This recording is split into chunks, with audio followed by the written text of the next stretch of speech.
మరో షారుఖ్ అనేంతగా పర్ఫార్మెన్స్ తో పేరు తెచ్చుకున్నాడు. కానీ ఆరెంజ్ మార్కెట్ ని అందుకోలేకపోయాడు. ఆ వెలితిని యానిమల్ సక్సెస్ తీరుస్తే ఇప్పుడు అదే జోరు కంటిన్యూ చేసేందుకు రిస్క్ కి రెడీ అయ్యాడు రణబీర్ కపూర్. తన 6 నెలల బ్రేక్ ఆలోచనని కూడా పక్కన పెట్టి బన్సాలి నుంచి బ్రహ్మాస్త్ర వరకు సినిమాలకు సై అంటూ 4 ఏళ్ల జర్నీని ముందే డిసైడ్ చేశాడు. రణబీర్ కపూర్ బాలీవుడ్ లో నెక్స్ట్ షారూఖ్ అనేంతగా తన ఇమేజ్ తో పాటు మార్కెట్ లో మైలేజ్ కూడా పెరిగింది. యానిమల్ తో ఆల్మోస్ట్ 900 కోట్ల వసూళ్లతో తన రేంజే మారిపోయింది. ఇప్పుడు ఆ స్థాయిని నిలబెట్టుకునేందుకు పెద్ద ప్లానింగ్ వేస్తున్నాడు.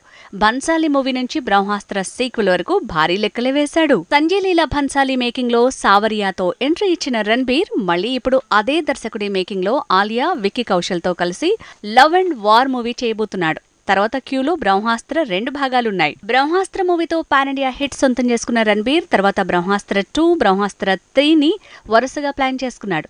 ఈ రెండింటికంటే ముందే 3 పాన్ ఇండియా ప్రాజెక్ట్స్ తో బిజీ కానున్న రణబీర్ తన 6 నెలల బ్రేక్ ఆలోచనని కూడా పక్కన పెట్టినట్టు తెలుస్తోంది. ప్రెజెంట్ రణబీర్ కపూర్ సాయి పల్లవితో కలిసి రామాయణం చేయబోతున్నాడు.